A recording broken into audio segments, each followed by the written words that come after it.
안녕하십니까. 김종래 TV의 김종래입니다. 이 야권 인사로 분류되면서 정치평론가로 활동하는 분 중에 장성철이라는 분이 있습니다. 공감과 논쟁의 정책센터 소장인데요. 이분이 그저께, 그러니까 지난 토요일 날 페이스북에 얼마 전에 윤석열 전 검찰총장과 그 부인 그리고 장모의 의혹이 정리된 일부의 그 문서화된 파일을 입수했다고 밝히면서 거기 그러면서 많은 얘기를 폭로하듯이 쏟아냈습니다. 폭로하듯이 쏟아낸 겁니다. 민주당의 그 송영길 대표가요, 이 윤석열 파일을 지금 차곡차곡 정리하고 있다. 그래서 이렇게 이제 운을 띄을 때만 해도 이제 그동안 몇 번 이 송영길 대표가 이런 얘기를 했는데 그때만 해도 에이 그저 저거 여권의 네거티브이겠거니 라고 이제 치부하고 넘어갔었는데 많은 사람들이 이 윤석열 파일, X파일이라는 거를 야권 인사가 먼저 구체적으로 보는 거예요. 있다는 얘기는 송영길 대표가 운을 띄었는데 그 내용과 관련된 얘기는 처음으로 야권 인사가 거론한 겁니다. 이래서 파문이 커지고 있는 겁니다. 이 장 씨는 국민의힘의 그 전신이 그 새누리당인데 그 새누리당의 대표를 지냈던 김무성 야권의 오래된 중진 전 의원의 보좌관 출신입니다. 이 김무성 전 의원은 지금 회원수가 전직 의원 한 60명이 되는 마포 포럼을 이끌고 있습니다.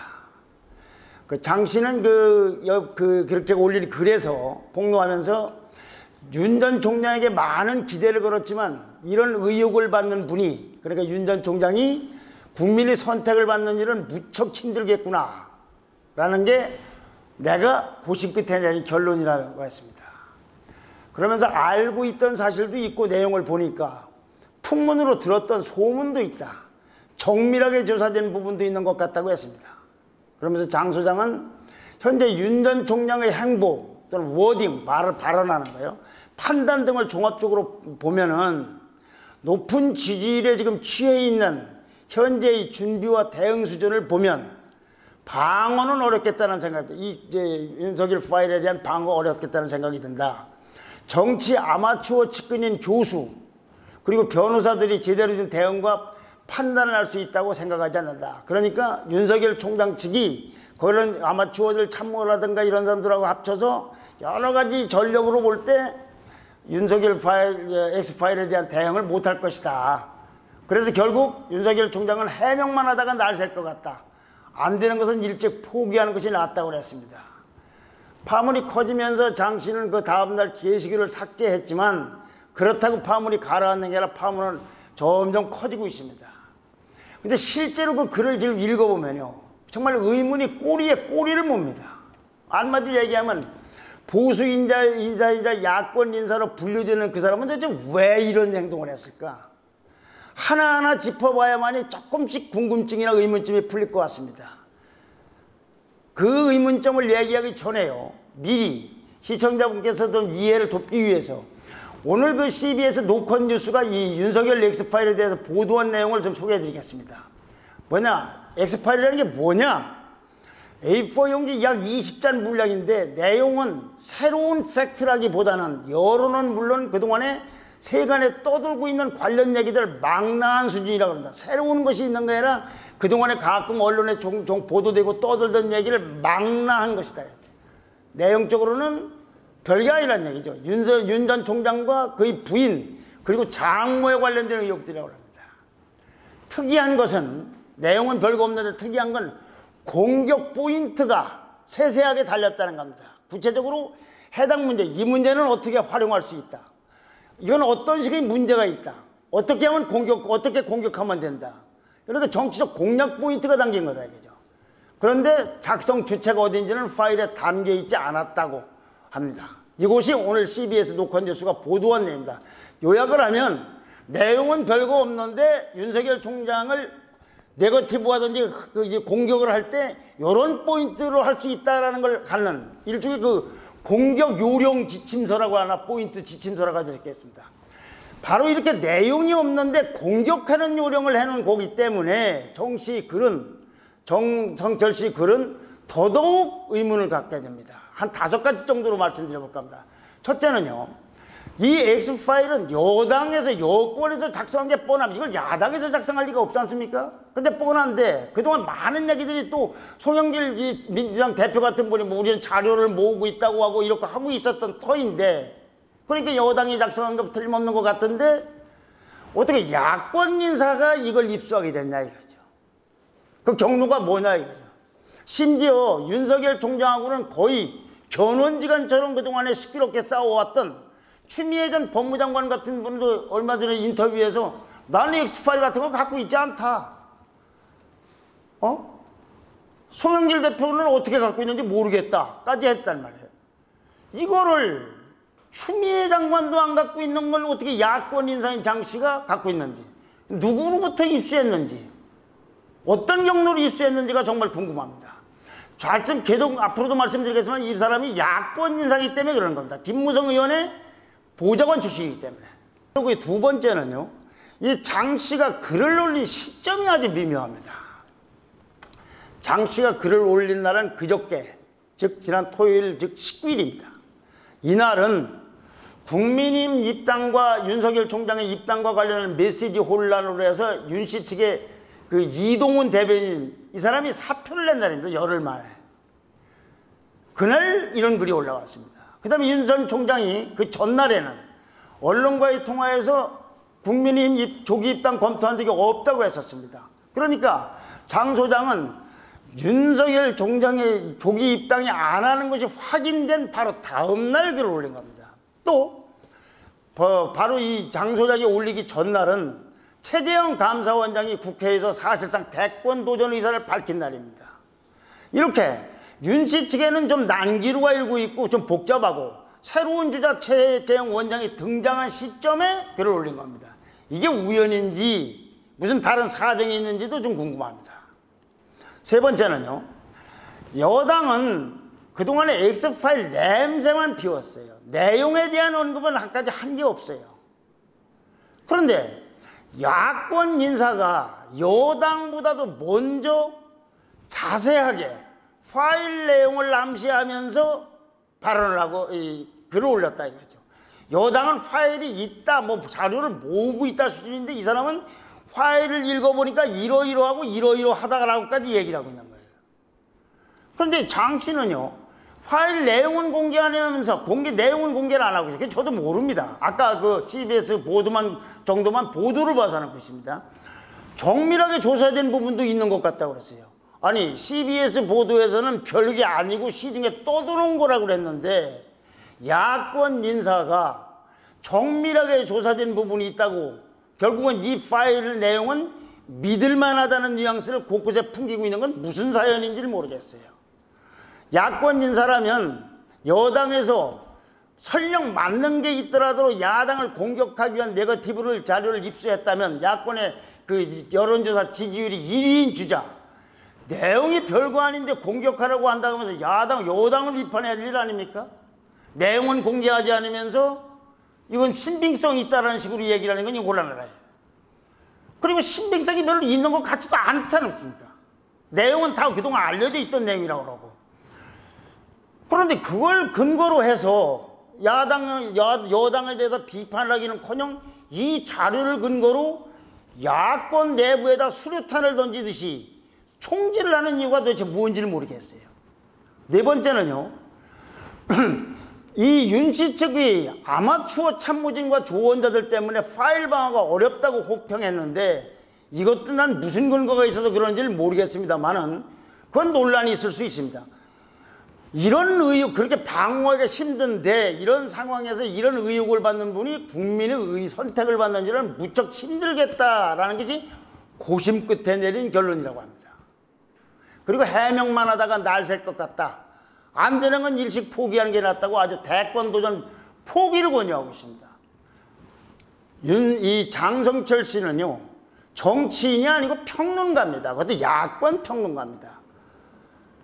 그런 사람이라면 파일을 믿고 안 믿고가 아니라 흔히 우리 선거 때 이 수없이 많이 나돌았던 이런 흑색 선전이라 이런 걸 봤기, 더군다나 여의도에서 20년 정도를 생활했다는 분이니까 이건 말도 안 된다 그러고서 그냥 찌라시로 치지 우습게 넘겨버리거나 아니면 여당을 비판하는 게 옳은 것이지, 그게 무슨 대단한 정보라고 해서 자기 혼자만 읽어본 다음에 알려주지도 않고 여론조사 1위 야권 주자에게 공개적으로 대권 포기를 권유하는 거예요. 공개적으로. 조용히 만나서도 아니고. 정치인이라면 물러가라, 포기하라고 주장을 할지 모르겠어요. 정책 목적 때문에. 평론가, 그것도 야권적 평론가가 하는 행동은 아니라고 합니다. 야권적 평론가, 야권 1위 주자를 보고서 내용은 공개 안 하면서 별거 아닌 내용을 가지고 해라. 그럼 거기 공략 포인트하고 뭐가 다른 거야? 거기 적혀 있다는. 다섯 번째는요. 야권 인사가 정말로 정권 교체를 바란다. 본인도 그렇게 얘기를 하고 있어요, 장 씨가.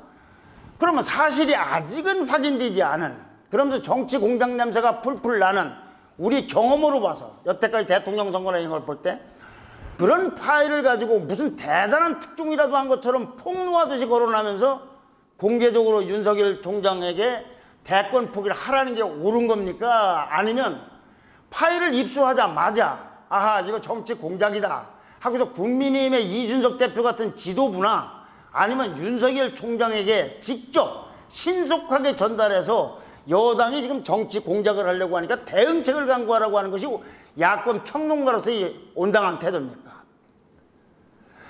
20년 동안 여의도 정치 생활을 했다는 평론가에게 제가 말씀드린 대로 그걸 가지고 아무한테도 안 알리고 물러가라고 하는 것이 아니라 대권에 도전하지 말라고 하는 것이 야권 평론가가 옳은 겁니까? 아니면 이걸 이렇게 이런 여당에서 이런 공격을 하고 있으니 이건 대응을 해야 된다라고 전달을 해주는 것이 옳은가? 이거 판단하기가 그렇게 어렵습니까? 저는 그 점이 가장 이상합니다. 왜 전달을 안 하고 대응을 하지 않도록 하고 거기는 알려주지도 않으면서 공개적으로 글을 써서 포기하는 게 낫고 당신네들은 전력이 형편없다고 이런 얘기를 해야 하는지 정말로 이상한 생각이에요. 찌라시라는 걸 처음 봤으면 모르지만 그 선거 때마다 김대엽이니 누구니 얼마나 많은 얘기에 시끄렸습니까? 그리고 이미 이건 예고가 되어 있습니다. 더군다나 여당에서는 틈만 나면 윤석열 전 총장을 공격을 해왔습니다. 저는 윤석열 총장을 지지하고 지지하지 않고 옹호하고 차원에서 말씀드리는 것이 아니라 순리대로 볼 때 그렇다는 얘기입니다. 저도 윤석열 총장에서 앞으로도 그동안도 비판해왔고 앞으로 비판할 겁니다. 이거와는 별개로 아니 어떻게 야권 평론가가 그걸 받았다고 해서 아무한테도 알려주지 않다며 당신은 포기하고 당신 전력을 형편없다고 이렇게 얘기할 수 있는지 이해를 못하겠습니다. 정말로 그 장 소장이 순수하게 정말로 순수한 마음에서 윤석열 총장과 야권을 걱정하는 마음에서 공개적으로 얘기했다고 합니다. 개인적으로 알려주지 않고 그게 어찌 보면 진실일지도 모릅니다. 그렇게 되면 그건 큰 실수를 한 거예요. 그런데 아까 말씀드린 제가 가긴 이런 문제점들이 한두 가지가 아니어서 그렇게 보기는 좀 어려운 상황이 됐다. 당장 국민의힘의 장제원 의원 같은 경우는요. 민주당의 이관계에 부안에 동하는 이적행위라고 송영길 대표의 발언으로 시작된 정치 공작이 드디어 야권 내부로까지 침투했다고 아주 강하게 비판하고 있습니다. 장 소장을. 또 국민의힘의 김재원 최고위원은 민주당과 당내에 있는 일부 윤석열 견제 세력을 위해서 충실히 복무한 결과가 됐다. 누가? 장 소장이. 이렇게 얘기하고 있습니다. 결국은 여당 정치 공작이 놀아났다는 얘기입니다. 그런데 다른 한편에서는요. 죄송합니다. 다른 한편에서는 음모론도 나오고 있습니다. 장 소장이 근력의 음모론이 급속하게 퍼지고 있습니다. 골자는 일부 인사들이 국민의힘의 중진들 그리고 친박 인사들과 연합을 해서 윤석열 전 총장을 낙마시킨 다음에 개헌, 분권형 개헌에 동의하는 다른 주자를 내세워서 대통령에 당선시킨 뒤 개헌을 추진한다는 것이 이 음모론의 골자입니다. 장 소장 글은 이 음모론과 관련이 있다는 소문이 돌고 있는 겁니다. 마침 민주당에서는 공교롭게도 우연인지 모르지만 이낙연, 정세균 이 주자들도 개헌을 주장하고 있습니다. 자, 이 음모론에는요. 최종 배우가 누구냐라는 게 항상 따라붙게 되어 있습니다. 장 소장이 김무성 전 의원의 보좌관 출신이라 자연 김 전 의원에게도 의혹이 쏠릴 수가 있습니다. 김 전 의원도 이걸 들었는지 장 소장은 2018년도 3월 달에 제 의원실 보좌관을 했다고 했지 않습니까? 거기를 떠나서 평론가의 길을 걷기 위해 서로 왕래가 없다. 이번 건은 나와 관련이 없다. 라고 해서 펄쩍 뛰면서 해명을 했습니다. 자, 장 씨의 의도가 무엇인지, 진실이 진상이 무엇인지 알 수가 없는데 국민의힘 이준석 대표는요, 이 얘기에 대해서, 엑스파일에 대해서 또는 장 소장이 글을 쓴 데 대해서 잘못됐다면서 범야권 주자라면 우리 당에 들어오는 순간부터 조력을 받을 수 있다. 이거는 윤석열 총장 보고 이런저런 시끄러운 거 그러니까 빨리 입당하라는 얘기입니다. 그 다음에 송영길 대표의 엑스파일을 공개하라 라고 요구를 했습니다. 그런데요, 송영길 대표가 이거 공개하지 않아도 파일은 공개되는 건 시간 문제일 겁니다. 제가 말씀드린 몇 페이지다 이런 형식이 어떻다 말고 내용 하나하나가 시중에 다 떠들고 있다 하더라도 문서로 작성된 파일이에요. 왜냐? 일부 친여 매체들이 그동안에 보십시오. 윤석열이나 한동훈 사건 때 어떻게 했나, 채널A 사건 때 결국은 단독 보도라고 하면서 연일 보도를 할 겁니다. 그러면서 이제 이왕 보도가 됐으니까 윤석열 총장은 답변해라 뭐해라 하면서 여당의 공격도 시작되고 이렇게 될 겁니다. 공개가 되면은 실제로는요, 윤석열 파일은 여야 간의 쟁점보다는 당장 야권 내에서 뜨거운 쟁점이 될 가능성이 있습니다. 왜냐하면 윤석열 총장의 경쟁 상대인 야권 주자들이 이걸 검증 공세, 검증을 하겠다면서 이건 사실이냐 이건 뭐냐라고 하는 그런 공세 소재로 활용할 수 있기 때문입니다. 그렇게 되면은 야권 1위 주자와 다른 주자들 간에 여권이 깔아놓은 프레임에 말려들어서 난타전을 벌이는 상황이 될 것입니다. 이건 장 소장이 그 길을 열어준 것이 된 겁니다. 그 역할을 한 겁니다. 그런데 반대로 장 소장이 지금 이적 행위를 했다, 여당 정치공학에 놀아났다, 음모론이다 등등의 맹비난을 받고 있어서 아무리 윤석열 총장의 경쟁자라 하더라도 바로 장 소장이 거론을 먼저 한 이 X파일을 소재로 윤석열 총장에게 공세를 취하기는 쉽지 않을 거라는 반론도 있습니다. 저는 파일 내용에 따라서 국민들이 평가할 걸로 봅니다. 그러나 이 반론이 맞다면 장 소장의 의도와 배경이 무엇이었는지, 진상이 무엇이었든 간에 미리 한번 푸닥거리를 해서, 왜 이제 이적 행위를 했다든가 정치 공작이다 이렇게 푸닥거리를 했거나 예방주사를 맞은 상황이 됐기 때문에 윤석열 총장이나 야권에게는 전화위복이 될 가능성도 있습니다. 거듭 말씀드리지만 야권의 주자 일반을 갖고 말씀드리는 것이 윤석열 총장 입장에서 옹호하고 안 옹호하고 한 얘기 아닙니다. 여당이 작성한 걸 가지고 야권의 평론가가 자기만 아는 내용을 가지고 남보고 대권 주자를 그만두라 말라 이러고 하는 거는, 그거는 홍준표 의원일 수도 가능한 얘기고 유승민 의원일 때도 가능한 얘기입니다. 네. 좋아요와 댓글 그리고 구독 신청 부탁드립니다. 감사합니다.